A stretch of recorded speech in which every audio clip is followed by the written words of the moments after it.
Good afternoon, ladies and gentlemen, and welcome to the Alexander & Baldwin third quarter 2025 earnings conference call. At this time, all lines are in listen-only mode. Following the presentation, we will conduct a question-and-answer session. If at any time during this call you require immediate assistance, please press star zero for the operator. This call is being recorded on Thursday, October 30th, 2025. I would now like to turn the conference over to Tran Chinnery. Please go ahead. Thank you, Operator. Aloha and welcome to Alexander & Baldwin's third quarter 2025 earnings conference call. With me today are A&B's Chief Executive Officer, Lance Parker, and Chief Financial Officer, Clayton Chun.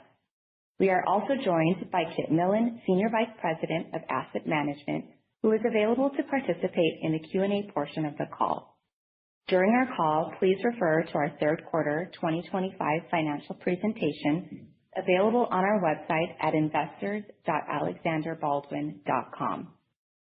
Before we commence, please note that statements in this presentation that are not historical facts are forward-looking statements within the meaning of the Private Securities Litigation Reform Act of 1995 and involve a number of risks and uncertainties that could cause actual results to differ materially from those contemplated by the relevant forward-looking statements. These forward-looking statements include, but are not limited to, statements regarding possible or assumed future results of operations, business strategies, growth opportunities, and competitive positions. In addition, words such as believes, expects, anticipates, intends, plans, estimates, projects, forecasts, and future or conditional verbs such as will, may, could, should, and would, as well as any other statement that necessarily depends on future events, are intended to identify forward-looking statements. Such forward-looking statements speak only as of the date the statements were made and are not guarantees of future performance. Forward-looking statements are subject to a number of risks, uncertainties, assumptions, and other factors that could cause actual results and the timing of certain events to differ materially from those expressed in or implied by the forward-looking statements. These factors include, but are not limited to, prevailing market conditions and other factors related to the company's REIT status and the company's business, and the risk factors discussed in Part 1, Item 1A of the company's most recent Form 10-K under the heading Risk Factors, Form 10-Q, and other filings with the Securities and Exchange Commission. The information in this presentation should be evaluated in light of these important risk factors. We do not undertake any obligation to update the company's forward-looking statements. Management will be referring to non-GAAP financial measures during our call today. Please refer to our statement regarding the use of these non-GAAP measures and reconciliations included in our third quarter 2025 supplemental information and presentation materials. Lance will start today's presentation highlighting Alexander & Baldwin's third quarter highlights and CRE results, and then hand it over to Clayton for a discussion on financial matters. To close, Lance will return for final remarks and open it up for your questions. With that, let me turn the call over to Lance. Thank you, Tran. That was a lot. Great job. Aloha and thanks to everyone joining us on the call today. Overall, our third quarter results exceeded expectations, and I am pleased by the progress we've made throughout the year. Our full-year outlook remains positive, and as a result, we are raising our FFO guidance. Turning to quarter highlights, our CRE portfolio performed in line with expectations and experienced same-store NOI growth of 0.6% for the quarter. Subsequent to quarter end, we executed a renewal with an anchor tenant in Kailua Town at an 11% lease spread, reflecting continued leasing strength. On the internal growth front, we continued to build momentum. At Komohana Industrial Park in West Oahu, we broke ground on 2 new buildings, a 91,000 square foot warehouse pre-leased to Lowe's, and a 30,000 square foot one on spec. We've already seen early interest in Building 2, underscoring demand for newly constructed industrial product in the market. We expect both buildings to be placed into service in the fourth quarter of 2026 and generate $2.8 million in annual NOI when they are stabilized in the first quarter of 2027. On Maui, vertical construction at our build-to-suit project at Maui Business Park remains on schedule, with completion anticipated in the first quarter of 2026. This project is expected to add approximately $1 million in annual NOI when it is complete. Earlier this year, we executed a strategic backfill at Kaka'ako Commerce Center, successfully leasing 2 challenging vacant floors to a single tenant, bringing occupancy to 96.3%. During the third quarter, the company completed all required contingencies, and the tenant exercised their option to purchase 3 floors. This transaction provides an additional source of capital for future acquisition opportunities. On the external growth side, we're seeing increased momentum in the Hawaii investment market, including 3 large portfolios being marketed for sale, and we are actively pursuing acquisition opportunities aligned with our long-term growth strategy. Turning to our third quarter CRE highlights. We executed 49 leases in our improved property portfolio, representing approximately 164,000 square feet of GLA and $3.3 million of ABR. Our blended leasing spreads increased 4.4% on a comparable basis. Our lease occupancy was 95.6%, 160 basis points higher compared to the third quarter of last year, and 20 basis points lower sequentially. Economic occupancy at quarter end was 94.3%, 130 basis points higher than the same period last year, and 50 basis points lower than last quarter. SNO at quarter end was $6.4 million, including $3.1 million related to our 2 build-to-suit projects and $700,000 for our ground lease at Maui Business Park. We remain confident in our full-year outlook. Our CRE portfolio continues to perform well, and I'm encouraged by the progress across our internal and external growth initiatives. With that, I'll turn the call over to Clayton to discuss financial results and our full-year outlook. Clayton? Thanks, Lance, and aloha, everyone. Our portfolio generated $32.8 million of NOI in the third quarter, representing an increase of 1.2% over the same period last year. This growth was primarily driven by higher base rent year over year. Same-store NOI was $31.9 million for the quarter, a 60 basis point increase year over year. Consistent with our prior guidance, we experienced modest growth in the third quarter. This was due primarily to the impact of tenant move-outs that occurred earlier this year and have since been backfilled in one-time recoveries in Q3 of 2024. Additionally, higher bad debt expense related to a few isolated tenants further tempered growth in the quarter. Third quarter CRE and corporate-related FFO per share of 30 cents grew 2 cents or 7.1% from the same quarter last year. This improvement was attributed to lower G&A and higher portfolio NOI. Total company FFO for the quarter was 29 cents per share.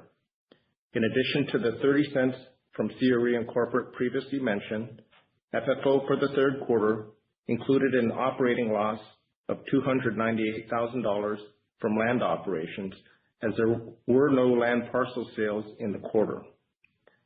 Annual carrying costs in land operations continues to be in the range of $3.75 to $4.5 million.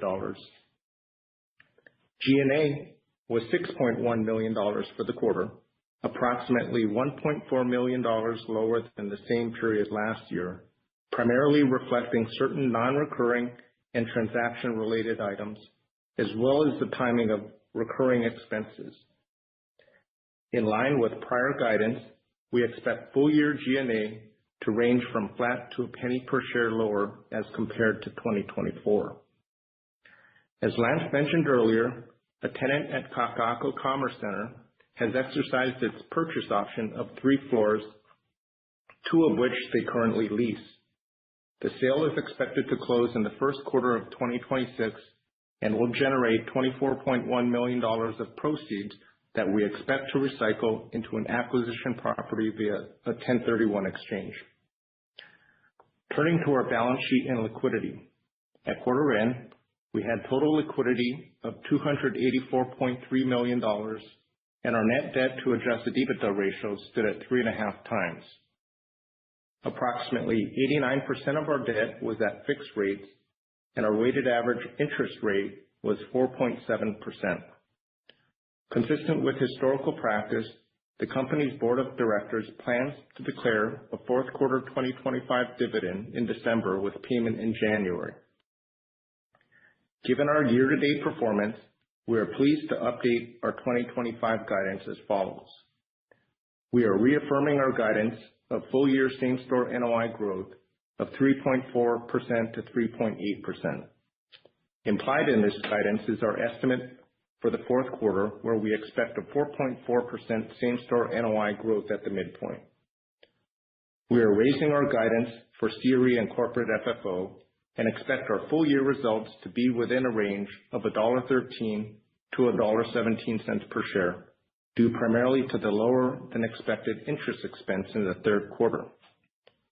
Total FFO is now expected to be $1.36 to $1.41 per share, up a penny from our previous guidance. We feel confident about our portfolio, and we've positioned ourselves to close out the 2025 year strong. With that, I will turn the call over to Lance for his closing remarks.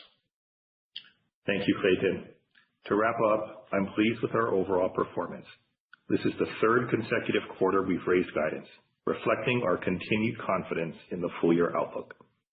Our CRE FFO for the year has outperformed initial expectations, driven by strong portfolio performance, better than expected expense management, and steady progress across our growth initiatives. As we look ahead, we remain optimistic about how the year is shaping up and focused on executing our strategy to drive long-term value for shareholders. With that, I'd like to turn the call over to questions. Thank you. Ladies and gentlemen, we will now begin the question and answer session. Should you have a question, please press the star key followed by the number 1 on your touchtone phone. You will hear a prompt that your hand has been raised. Should you wish to decline from the polling process, please press the star key followed by the number 2. If you are using a speakerphone, please lift the handset before pressing any keys. One moment, please, for your first question. Your first question comes from Rob Stevenson of Janney. Please go ahead. Good afternoon, guys. Either Lance or Clayton, can you talk about when the $6.4 million of ABR from the SNO leases start to impact earnings, or the bulk of that, as we start thinking about 2026 in our model? Is that like halfway through the year? Is that towards the end of the year? How should we be thinking about when that $6.4 million comes online? Hi, Rob. This is Clayton. So I'll start off, and then either Lance or Kit can chime in and elaborate. But with respect to the SNO, we typically anticipate normal SNO to become economic over like 9 to 12 months. What's embedded in the SNO, importantly, is a couple of our development projects that are currently ongoing. And so one of those is a build-to-suit on Maui, and that's about $1 million, and that's expected to come economic in Q1 of next year. We also have a Komohana, which is the build-to-suit for Lowe's, and that one's going to be really more in the fourth quarter or Q1 of 2027 timeframe, and that was about a couple million. So okay, that's helpful. You said that the $24 million that you're getting on the purchase option, that you're going to 1031 that. Has the asset that's going to be rolled into been identified yet, or is that still to be determined? Hey, Rob, it's Lance. No, it has not yet been determined. I've spoken in the past just about the fact that our market is starting to open up from an investment standpoint, and there's a few active portfolios being marketed, so our investment team has been really busy in underwriting opportunities. We feel confident, particularly given the timing, that it won't close until Q1 of next year, that we'll have sufficient time to identify and close on the upleg. Okay. And then Clayton, you said that you're still expecting, despite the reduced G&A in the quarter, you're still expecting sort of flat to a penny a share lower versus 24. If I look at 24, you were just under $30 million. You're at, call it $20 million year to date. And so is that, you guys are going to be at somewhere between, call it $9 to $10 million of G&A in the fourth quarter? That sounds right? We are expecting an uptick in G&A in the fourth quarter. I think if you do the math, it would be in around 9-ish. Okay. What that's really reflecting is just we did have some timing differences that were part of our Q3 numbers, and so there's some element to that. In addition, we've been pretty open about the fact that we've been actively pursuing opportunities in the market, and so our guidance does reflect that there would be some transaction-related costs associated with those pursuits. Now, having said that, we are taking steps to mitigate these items and control costs to the extent that we're able to, but that's really what our G&A guidance currently reflects. Okay. And then last one for me. Did you guys, did the entirety of the Sam's Club TI hit in the third quarter? And if so, what was that? It did. We paid that out, and it was about $19.6 million. Okay. Thanks, guys. Appreciate the time this evening. Thanks, Rob.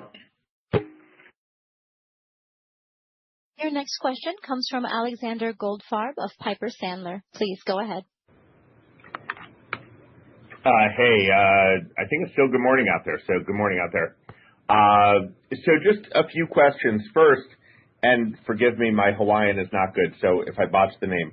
Kakaoko, the two-floor sale in that asset. Is that something common that you have in other properties, and do you have it in the rest of this building? We normally don't see, tenants sort of buying out their floors. We see that overseas in various foreign markets, but in the U.S., a little less common. So just curious if there are other buildings or other parts of this building that have that same structure, and if that's something that we may see more of as a way for you guys to extract value.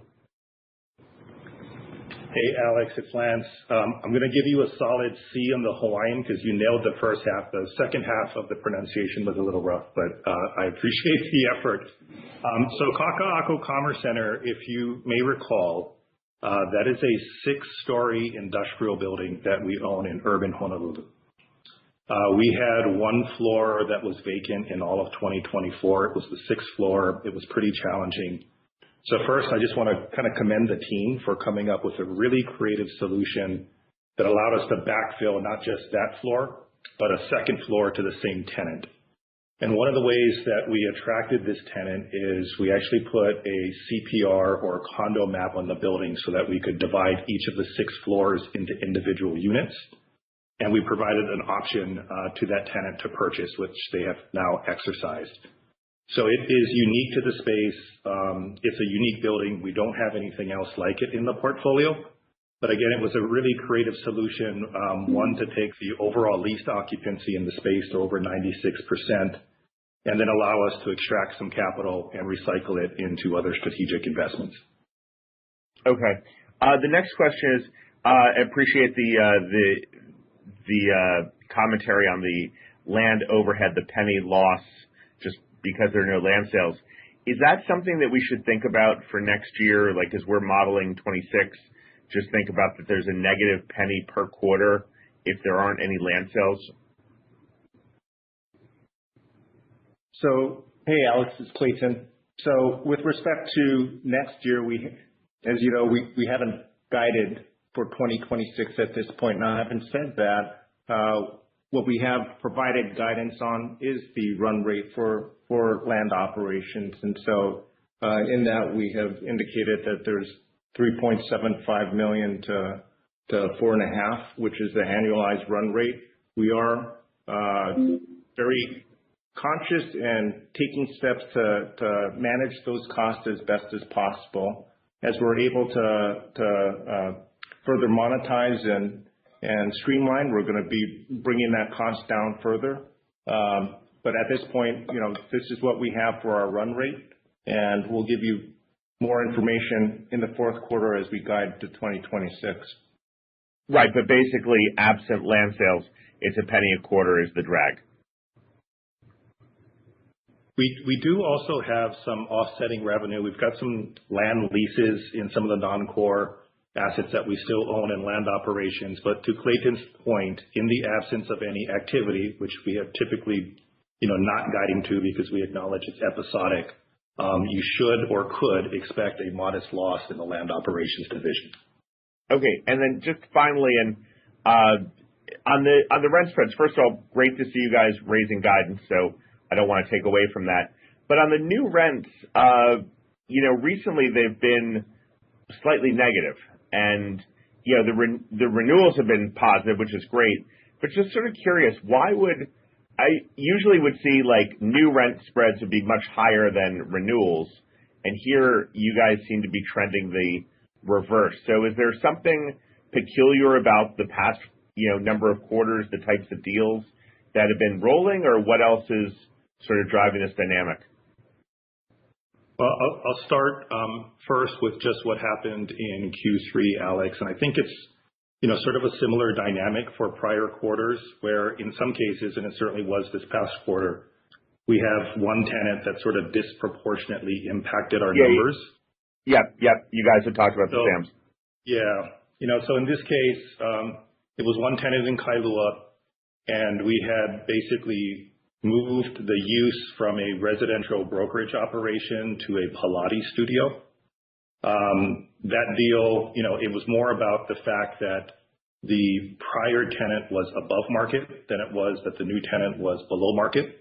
But just for context, we're talking about a 2,000 square foot space, and the absolute dollar impact was about $33,000 of ABR.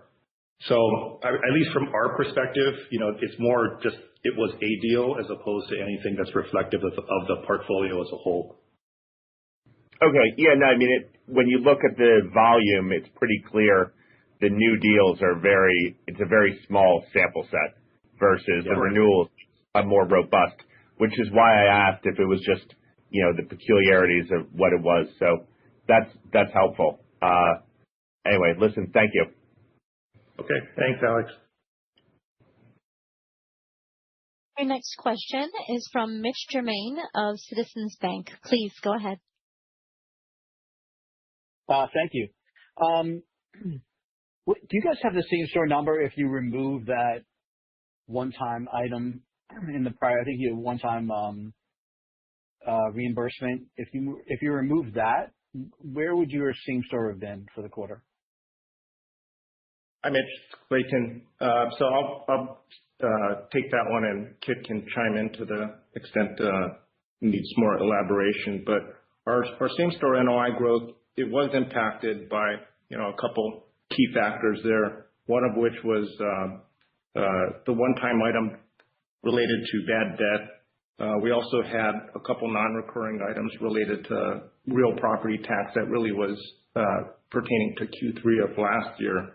And so if you were to take those into account as well as some move-outs, we actually quantified that to be about 370 basis points collectively. And so that would have got you more in line with what we were experiencing same-store NOI growth for the first half of the year. So three main factors, just to recap. It's the bad debt. There were the RPT one-time items that related to last year, and then we had known move-outs that happened. And so that was economic in Q3 of last year, but not this year. Great.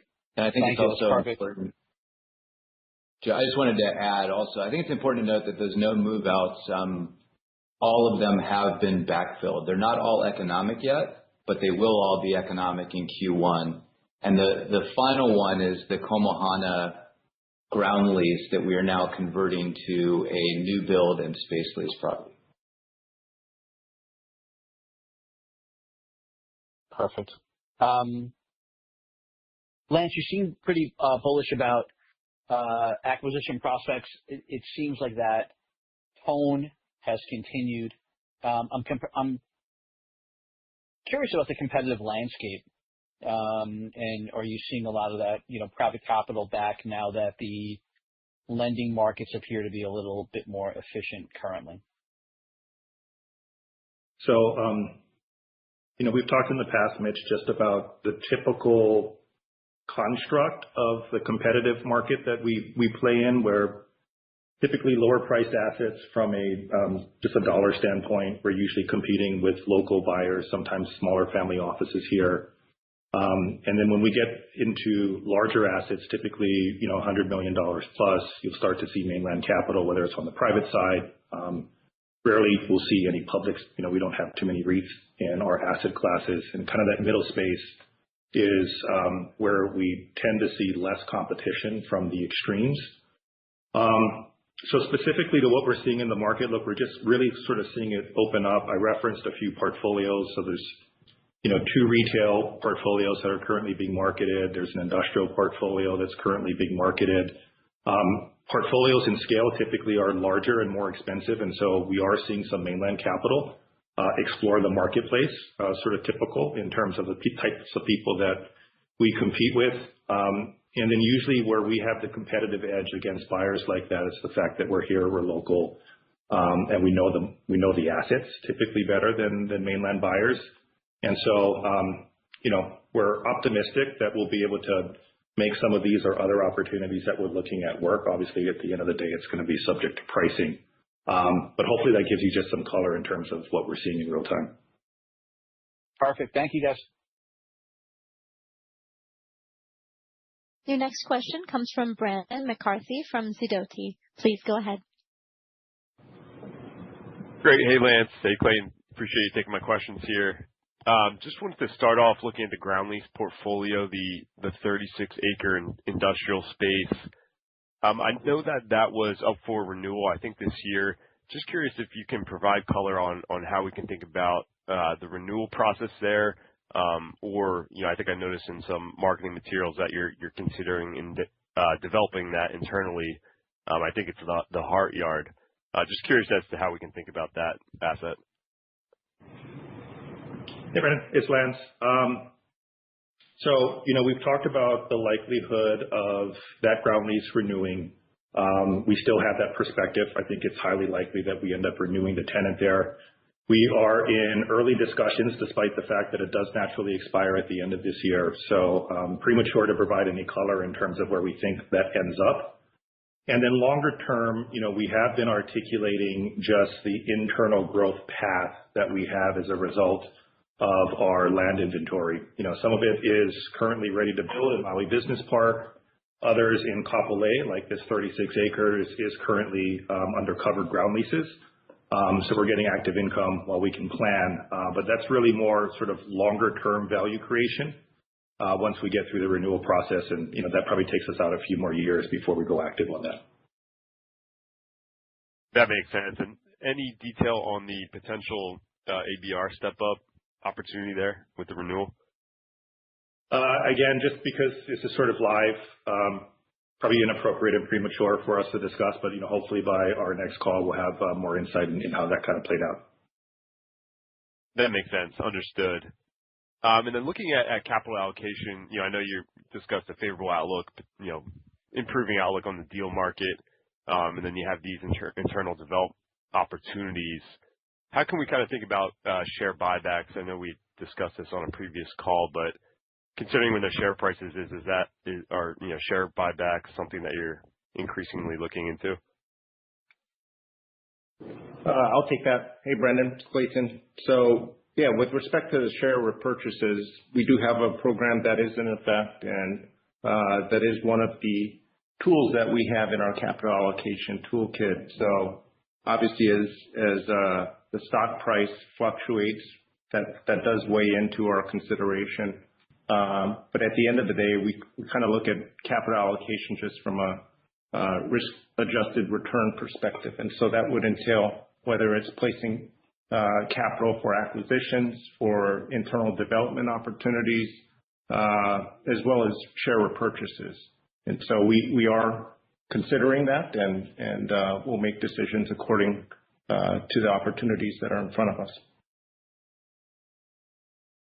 Got it. Thanks, Clayton. Thanks, Lance. That's all from me. Thanks, Brennan. As a reminder, if you wish to ask a question, please press star one. Your next question comes from Gaurav Mehta of Alliance Global Partners. Please go ahead. Yeah, thank you. I wanted to ask you on the portfolios that you discussed. I think you said 2 retail and 1 industrial. Can you provide some color on what kind of pricing and cap rates are you seeing on those portfolios? And just to clarify, are those portfolios you're looking at for your own acquisition, or they are being marketed for sale in the transaction market? Hey, Gaurav, it's Lance. Just because these are live deals, I'm not sure it would be appropriate for me to talk about our perspective on cap rates. And just to the second part of your question, before I just provide a little bit more detail, I would say, look, we look at every opportunity that comes into the market. We typically don't talk about deals that we're actively pursuing or actively considering until we get further along in the process, typically after we close. But that all said, our perspective on the market in general is sort of holding from where we were last quarter. I would say expected pricing in the market, call it 5 to 6 cap type deals in general. And you may see flex on either side of that, depending on the type of asset we're looking at, depending on the quality of the property that it may be. So, value add type deals, for example, you would expect to see some expansion on that cap rate. Ground leases, you would expect to see some compression on those cap rates. But in general, that's sort of our perspective of where the market is today. Okay. Second question I want to ask you on your office portfolio. The office property, Lono Center, I noticed the occupancy on that property is 37%. Just want to get some color on that property and generally what you're thinking about your office portfolio. Is that something you want to hold, or is that something you want to recycle at some point? So Lono Center is actually one of 2 office buildings that sits on a 19-acre block that we own in Kahului on Maui. We purposefully were driving occupancy away from that building into our Kahului office building. And the thinking was, that could have been an individual disposition, maybe even an owner-user type sale.